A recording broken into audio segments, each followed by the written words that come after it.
My name is Brenda, 62 years old, and proud founder of a tech company I built from nothing in Chicago. After decades of hard work, I finally sold my business for $32 million. The retirement party was perfect until I noticed something disturbing. My daughter-in-law, Sophia, was smiling too sweetly as she handed me my wine glass. I saw her slip something inside when she thought no one was watching. In that moment, I made a decision that would change everything. When no one was looking, I quietly swapped glasses with her father. If you're watching from somewhere that values hard work and honesty, go ahead and hit subscribe. Stay with me to find out what happened next when karma served itself at my own retirement party. I didn't start out wealthy, far from it. I grew up in a blue-collar neighborhood on Chicago's South Side where my father worked at the steel mill and my mother cleaned houses.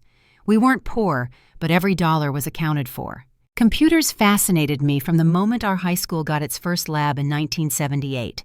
While other girls were discouraged from taking tech classes, my parents supported my interest scraping together money to buy me a basic home computer when I graduated high school. College wasn't easy. I was one of only 8 women in my computer science program, facing daily skepticism from professors and male classmates. "Are you sure you're in the right classroom?" became a question I heard too often. But their doubts only fueled my determination. It was during my junior year internship at a small software company that I met Jack. Unlike other men in the industry, Jack respected my ideas and never questioned my abilities. We stayed up late coding together, our relationship building alongside our shared passion for technology. After graduation, we both worked for established companies, but dreamed of something more. In 1992, we took the plunge, quit our jobs, and started Wilson Tech Solutions from our garage apartment. Those early days were exhilarating and terrifying. We survived on ramen noodles and coffee, pouring everything into our business. The sexism was brutal. Potential clients would direct questions to Jack, even when I was the expert on the topic. I'd answer anyway, refusing to be invisible. Eventually, my knowledge spoke louder than their prejudice. When I became pregnant with our son David, investors questioned my commitment. Jack stood firmly beside me. "Brenda is this company," he told them. "Either you believe in us both or you don't invest at all." We lost 2 potential investors, but gained a third who respected Jack's loyalty. After David was born, I learned to code with one hand while holding him with the other. Jack would take him for early morning walks so I could sleep after late-night coding sessions. We were partners in every sense. Our breakthrough came when we developed inventory management software, just as businesses were desperately trying to modernize. Landing Midwest Manufacturing as our first major client put us on the map.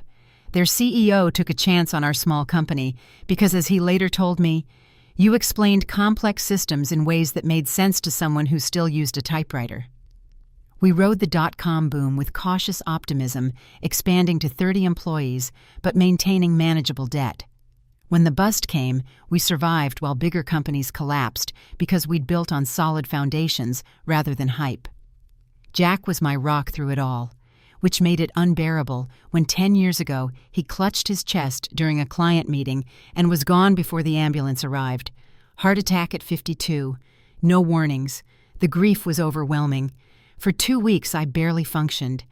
Then I remembered the commitment we'd made to our employees and each other. The morning I returned to the office, I gathered everyone together. "We're going to keep building what Jack believed in." I told them through tears. And somehow we did. David joined the company after college, bringing fresh perspectives and new energy. Where I was methodical, he was innovative. Where I was cautious, he took calculated risks. Our different approaches caused tension sometimes, but ultimately strengthened the company. After almost 30 years building our business, the offer from Next Tech Solutions to acquire us came at the right time. $32 million, a validation of everything Jack and I had built together. I was ready for the next chapter. Little did I know that the real drama was just beginning.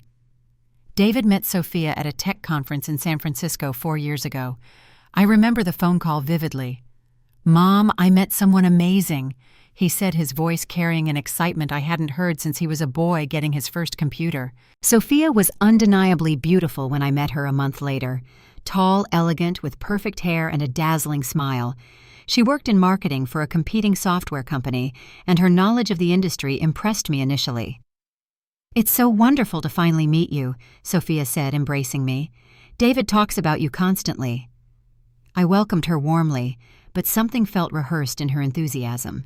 Still, I brushed the feeling aside, happy to see David so clearly smitten.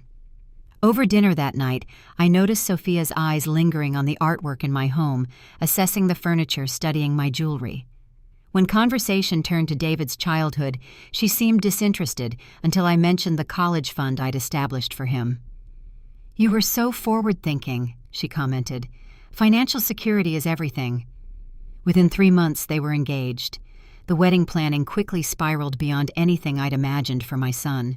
Sophia wanted a destination wedding at a luxury resort in Maui with 200 guests. "It's a bit extravagant," I gently suggested one afternoon. "Have you considered something more intimate?" "This is our special day," Sophia replied, her tone cooling.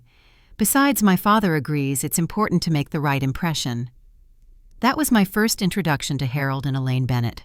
Harold, a real estate developer, spent the entire rehearsal dinner name-dropping celebrities who'd bought his properties. Elaine surveyed everyone with a critical eye, from the flower arrangements to my mother's vintage brooch. "Quaint," she said of the family heirloom I'd mentioned, was Jack's gift to me when David was born. After the wedding, I noticed subtle changes in David. Our Sunday dinners became monthly, then sporadic. When I'd call, Sophia would often answer, explaining David was too busy to talk. Family holidays now revolved around the Bennett's availability. The first serious tension arose when David, clearly coached, approached me about succession plans for the company. "I've been thinking, Mom," he started, uncharacteristically formal. "With me taking on more responsibility, maybe we should discuss me becoming CEO within the next year." I was taken aback. David was talented, but still learning the business. "You're doing wonderfully," I assured him, "but there's still so much to experience before taking that step." When I visited their new home, a sprawling place in an exclusive neighborhood they clearly couldn't afford on David's executive salary, Sophia couldn't resist showing off their imported furniture and designer kitchen. "It must be challenging," she said, watching my reaction, "living in the same house for so many years while everything around you modernizes." Later, I discovered through company financial reviews that David had taken advances on his salary. When I discreetly asked him about it over lunch, his face flushed. "We have investments that needed capital," he muttered, avoiding details. The real shock came when I overheard Sophia on the phone during a family gathering at their house. I'd gone upstairs to use the bathroom when her voice drifted from their bedroom. "Once the company passes to David, we can restructure everything," she was saying. "His mother doesn't understand modern business strategies." I stood frozen, my hand on the bathroom doorknob. "Of course we'll make sure she's comfortable," Sophia continued, "but she's nearly retirement age anyway." That night I called Susan, my attorney and oldest friend. "I need to protect the company," I told her. "Something doesn't feel right." Then came the potential acquisition offer from Nextech. During our initial board meeting about the sale, I noticed Sophia had accompanied David, unusual for a non-employee. When the preliminary figure of $32 million was mentioned, I watched Sophia's expression change, calculation replacing boredom. After the meeting, she hugged me tightly. "This is so wonderful for you, Brenda. You deserve to enjoy your golden years." The shift in her behavior was dramatic. Suddenly, I was receiving invitations to lunch texts, asking about my day, even surprise visits with small gifts. David seemed relieved by this newfound warmth between us, unaware of its timing. During one such visit, I returned from making tea to find Sophia quickly stepping away from my home office. When I checked later, my estate planning folder had been moved, though nothing appeared missing. The woman who'd barely acknowledged me for years was now intensely interested in my retirement plans, my investment strategy, even my health. "Have you updated your will recently?" she asked over lunch, attempting casual conversation. "With the sale happening, it's probably a good time to review everything." 2 weeks before the retirement party, I installed security cameras in my home on Susan's recommendation. "Elder financial abuse often starts with family," she warned me. "I'm not saying that's happening, but better safe than sorry." I didn't want to believe my own daughter-in-law could be plotting against me, but the evidence was becoming harder to ignore. As the acquisition deal moved toward completion, I found myself increasingly isolated from the details, despite being the majority shareholder. David would assure me everything was proceeding well, but when I'd ask specific questions, he'd promise to get back to me, then conveniently forget. In meetings with Nextech, their team seemed surprised when I'd interject with questions.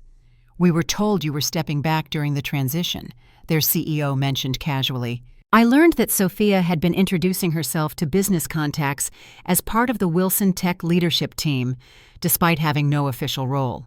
Several associates mentioned conversations with her about the future direction after Brenda retires. My attorney Susan grew increasingly concerned. "This pattern is troubling," she said during a private lunch.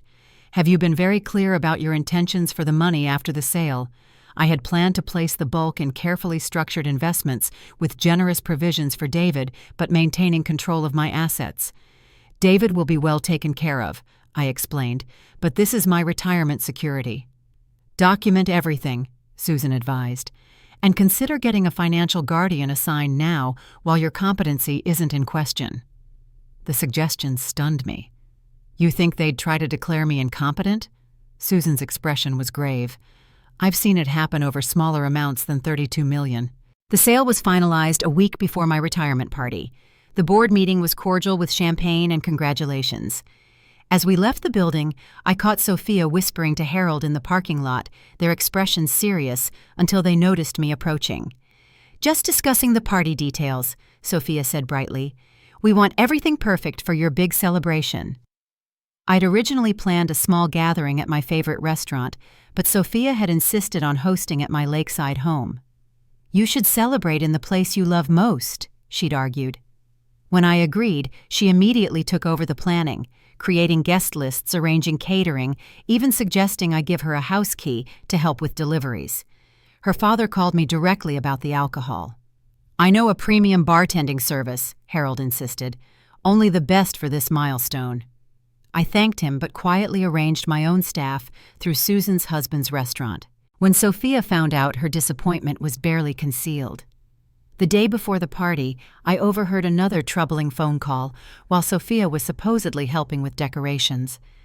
I'd gone to the garden for more flowers when her voice carried through the open patio door. "Everything's arranged for tomorrow," she was saying quietly. "No, she doesn't suspect anything. Just make sure you have what we discussed. Yes, during the toast would be perfect." That night, I called David hoping to warn him about my suspicions, but Sophia answered his phone. "He's in the shower," she explained. "We're so excited about tomorrow, I've picked up a special vintage wine just for your toast." I barely slept, my mind racing with possibilities. Was I being paranoid, or was something sinister actually planned? Morning arrived with perfect weather for the lakeside celebration.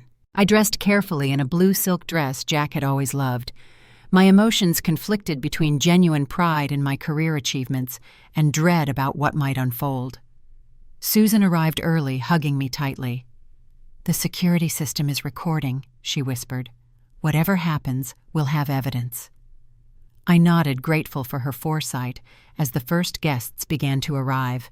My lakeside home looked beautiful that afternoon, with white tents on the lawn and flowers everywhere. The caterers had set up elegant food stations, and a string quartet played softly near the water. It should have been the perfect celebration of my life's work. Guests began arriving at 4, business associates, friends, family members, all congratulating me on both the successful company sale and my retirement. David looked handsome in his suit, moving confidently among people he'd grown up knowing. I felt a pang watching him, remembering the little boy who once sat on Jack's shoulders during company picnics. Sophia made a dramatic entrance in an expensive red dress, immediately taking charge as though she were the hostess rather than me. "Let me get you a drink," she insisted, appearing at my side within minutes of arriving. "You should be enjoying yourself, not playing bartender." I accepted the glass, but only pretended to sip, keeping it more as a prop than a beverage. Something in my gut told me to stay sharp. Throughout the afternoon, Sophia hovered nearby, constantly checking my glass, offering refills. I politely declined. "You're hardly drinking." She observed, her tone light, but eyes watchful. Harold and Elaine arrived fashionably late. Harold immediately commandeered a group of my business associates, loudly explaining how he would have structured the company sale differently. "Could have gotten at least $40 million if properly leveraged," he announced, glancing my way. Elaine air-kissed my cheek without making contact. "The house looks comfortable," she said, her gaze dismissive. "You've certainly made the most of its potential." As sunset approached, David clinked his glass for attention. "Everyone please get a drink for the official toast to my mother's amazing achievement." Waitstaff circulated with champagne trays as guests gathered on the lawn. I noticed Sophia whispering something to the head server before hurrying toward me.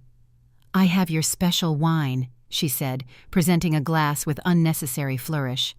"A 30-year vintage, 1 year for each year of your company." I took the glass, smiling my thanks. But as Sophia turned to take her place next to David for the toast, I saw it. The quick movement of her hand over my wine, dropping something that dissolved almost instantly. My heart pounded, but I kept my expression neutral.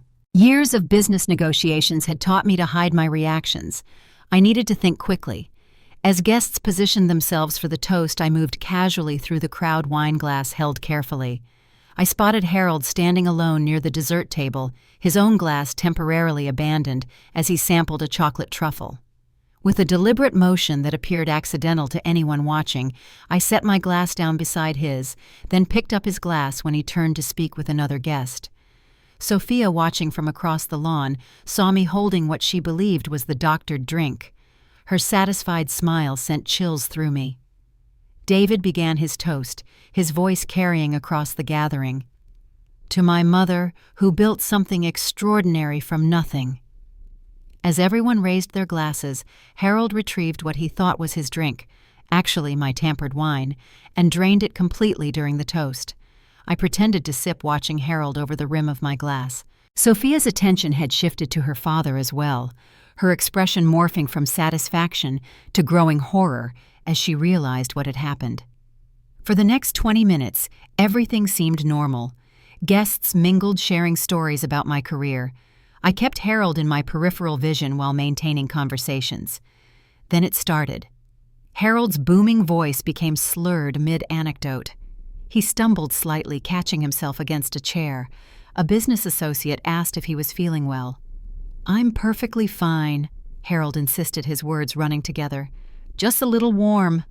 Sophia rushed to her father's side, panic evident in her expression. "Maybe we should get some air," she suggested urgently, trying to guide him toward the house. "Don't need air." Harold resisted, his movements increasingly uncoordinated. "Need to finish my story about... what was I saying?" Guests began noticing conversations quieting as Harold's condition deteriorated. He collapsed heavily onto a sofa, his eyes struggling to focus. "Dad," Sophia hissed, trying to rouse him. "Stand up. We need to go now." When someone suggested calling an ambulance, Sophia nearly shouted, "No, he's just had too much to drink. We'll take him home." I stepped forward calmly. "Harold doesn't look well. I think medical attention is appropriate." David looked bewildered, moving between his wife and his father-in-law. "What's happening?" "He was fine a few minutes ago." Someone had already called 911. Sophia grew increasingly frantic, trying to get Harold on his feet. "Just help me get him to our car," she insisted. "The plan," Harold mumbled, barely conscious. "Should have worked. The money." As paramedics arrived, Sophia attempted to block their access. "He just needs to sleep it off." The lead paramedic firmly moved her aside. "Sir, can you tell me what you've consumed today?" Harold's unfocused eyes found his daughter. "Ask Sophia. She knows what was in the drink." The paramedic noticed the nearly empty wine glass still clutched in Harold's hand. Examining it, she found a partially dissolved tablet residue. "Was he taking medication with alcohol?" she asked sharply. Before anyone could answer, Harold slumped completely, his breathing shallow. The medical team sprang into action, loading him onto a stretcher. In the commotion, I noticed Sophia slipping toward the house. "David," I said quietly. Sophia put something in my drink. I switched glasses with her father. His face drained of color. "Mom, that's a terrible accusation. Why would she—" "The security system recorded everything," I told him. "Call Susan. She'll help access the footage." As Harold was carried to the ambulance, he regained consciousness momentarily, looking at Sophia with bleary recognition. "You said it would just make her sign, not hurt her." The guests watched in shocked silence as the paramedics departed with Harold Elaine following in tears. Sophia stood frozen on the lawn, her carefully constructed plan disintegrating around her. The remainder of what should have been my celebration dissolved into chaos.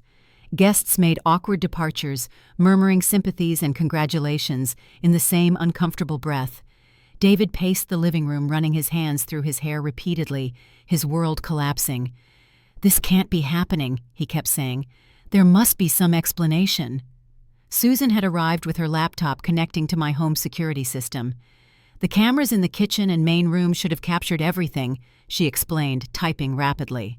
Sophia had disappeared into the guest bathroom, claiming to be overwhelmed by her father's medical emergency.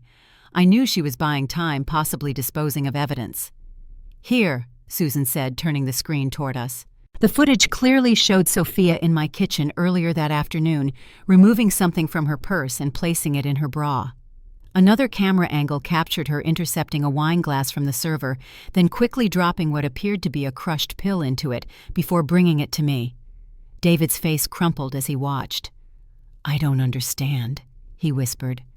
"Why would she do this?" The hospital called while we were reviewing the footage.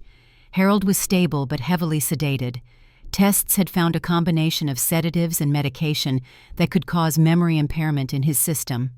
The police arrived as we ended the call. 2 officers took preliminary statements while we waited for Sophia to emerge from the bathroom. Elaine arrived unexpectedly, her carefully maintained composure shattered. When she saw the security footage, she sank onto a chair, covering her face. "Did you know about this?" I asked quietly. Her shoulders shook with silent sobs. "Harold's business has been failing for years," she finally admitted. "He's leveraged everything, taken loans from terrible people.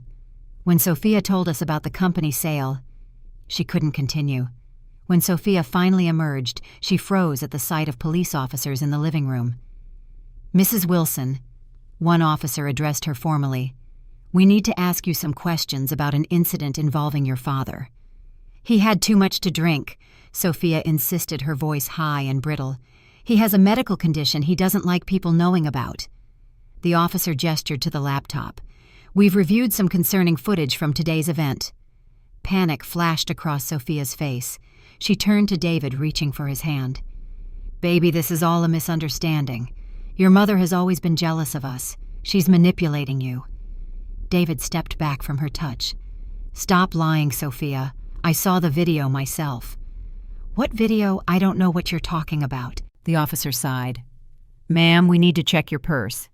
"You need a warrant for that." Sophia clutched her designer bag tighter. "Not if we have probable cause and reason to believe evidence might be destroyed," the officer corrected.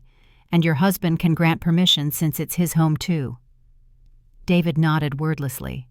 Despite Sophia's protests, her purse revealed damning evidence: a prescription bottle with the label removed, containing more pills matching the residue in Harold's glass, and a handwritten note outlining times and dosages. "It wasn't my idea," Sophia suddenly wailed. "Dad said we deserved the money more than her. She was just going to sign some papers while confused. We weren't trying to hurt her." David looked physically ill. "Papers? What papers?" Susan stepped forward. "Let me guess. Power of attorney documents, new will pages, trust modifications." Sophia's silence was confirmation enough. "You married me for money." David's voice broke on the question. "I loved you," Sophia insisted, tears ruining her perfect makeup. "But your mother was never going to let you run the company. We could have had everything if she'd just stepped aside." The officer gently took Sophia's arm. "Mrs. Wilson, we're placing you under arrest for attempted poisoning and conspiracy to commit elder financial abuse." As they led Sophia away, she turned back once. "My father made me do it.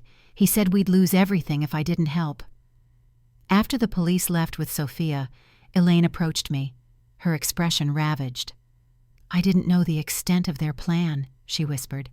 "I knew Harold was desperate, but I never thought—" She couldn't finish. "You should go to the hospital," I told her. Your husband needs you regardless of what he's done." Left alone with David, we sat in stunned silence as night fell over the lake. My retirement party decorations fluttered in the evening breeze, champagne glasses abandoned on tables. "I never saw it," David finally said, his voice hollow. "How could I have been so blind?" I reached for his hand, my heart breaking for my son, even as anger burned toward Sophia. "She fooled us both," I said softly, "but we'll get through this together." The weeks following what became known as the incident passed in a blur of legal meetings, police statements, and painful revelations. Harold recovered physically, but faced serious criminal charges. The hospital toxicology report confirmed a dangerous mixture of sedatives and medication that could have caused serious harm given my age and health. What Sophia and Harold hadn't known was that I had a mild heart condition. Their harmless plan could have been fatal. David moved back into his old room in my house, shell-shocked and grieving the relationship he thought he had. I'd find him some mornings staring at old photographs trying to pinpoint when the deception began. "I keep thinking there must have been signs," he said one evening as we sat on the dock watching the sunset. "How could I have loved someone who never really existed?" "She showed you what you wanted to see," I told him gently. "That doesn't make you foolish. It makes her calculating." The criminal case proceeded steadily. Sophia initially tried to blame everything on her father, claiming she was coerced. But her careful planning, evidenced by security footage and the detailed notes in her purse, contradicted this defense. Harold eventually admitted their scheme had been developing for over a year since they first learned about the potential company sale. His real estate business had collapsed after a series of risky investments failed. He was millions in debt to dangerous creditors who were threatening his family. "That doesn't excuse what they did," Susan reminded me when I found myself feeling a flicker of unwanted sympathy. "Desperation explains behavior, but doesn't justify it." David filed for divorce immediately, the proceedings complicated by Sophia's incarceration while awaiting trial. He threw himself into work, taking comfort in the familiar routines of the business we'd both temporarily rejoined as consultants during the transition period. I spent much of that difficult time reevaluating my own priorities. The company sale had given me financial security, but what did I actually want from this next chapter of life? 3 months after the failed poisoning attempt, I established the Wilson Women in Tech Foundation, dedicated to supporting female entrepreneurs in the technology sector. Using $5 million from the sale, we created mentorship programs and startup funding specifically targeting women from disadvantaged backgrounds. "Jack would be proud of this," Susan said during the foundation's quiet launch, turning something terrible into something meaningful. As autumn settled over Chicago, I found unexpected peace in new routines. Morning walks along the lake, volunteer work with young coders at community colleges, weekly dinners with David, where we carefully rebuilt our relationship. "I've been thinking about starting something small," he told me one evening 6 months after the incident. "Not competing with our old company, but something complementary, more focused on educational technology." The spark in his eyes reminded me of Jack. "I think that sounds perfect," I said. "And if you need an informal advisor—" "I was hoping you'd offer." He smiled, the first genuine smile I'd seen in months. When the case finally went to court, both Sophia and Harold accepted plea deals rather than face full trials. Harold received 4 years for conspiracy and attempted financial elder abuse, while Sophia was sentenced to 3 years with possibility of parole after 18 months. The day of sentencing, David and I walked out of the courthouse together, reporters calling questions we politely declined to answer. "Does it feel like justice?" he asked quietly as we drove away. I considered the question carefully. Justice would be having these years of your life back. Justice would be never having experienced their betrayal. But within the constraints of reality, yes, they're facing consequences for their actions. Over the following year, our lives gradually rebuilt around new patterns. David's educational technology startup gained promising traction. I divided my time between foundation work, consulting occasionally, and rediscovering old passions like photography that I'd set aside during busy business years. We established a new tradition of monthly family meetings, just the two of us, where total honesty was the only rule. Sometimes painful, always healing, these conversations slowly restored the trust that Sophia's deception had damaged. On the anniversary of the incident, David and I had dinner at my lakeside home, the memory of that day now more a dull ache than a sharp pain. "I realized something recently," David said as we watched the sunset from the same dock where Jack had once taught him to fish. "What happened was terrible, but it clarified what matters. I'm building something that's truly mine now, not just inheriting what you and Dad created." I smiled, seeing the man Jack and I had always hoped he would become. Sometimes poison becomes medicine if you survive the initial dose. Later that evening, I stood alone at the water's edge, thinking about the journey of the past year. The company I'd built with Jack had transformed into something different, but equally valuable wisdom I could now share with others. The security cameras that had once caught a poisoning attempt now simply recorded beautiful lake sunrises. The home that had been the scene of betrayal was again filled with genuine laughter when David's new colleagues visited for strategy sessions. Life doesn't guarantee fairness, but it does offer resilience to those willing to rebuild. My retirement hadn't gone as planned, but perhaps this new chapter was always waiting to be written. I thought about the many women entrepreneurs who would benefit from our foundation, each building something from nothing, just as I once had. The true legacy wasn't the $32 million, but the path carved for others to follow. Have you ever had to rebuild your trust after betrayal? How did you find your way forward? Share your story in the comments below. If this resonated with you, please hit that subscribe button and give this video a like. Your support helps me continue sharing these life lessons. Remember, sometimes the most valuable inheritance isn't money, but the wisdom to recognize true wealth in authentic relationships. Thank you for listening, and may you find strength if you're facing your own challenges today.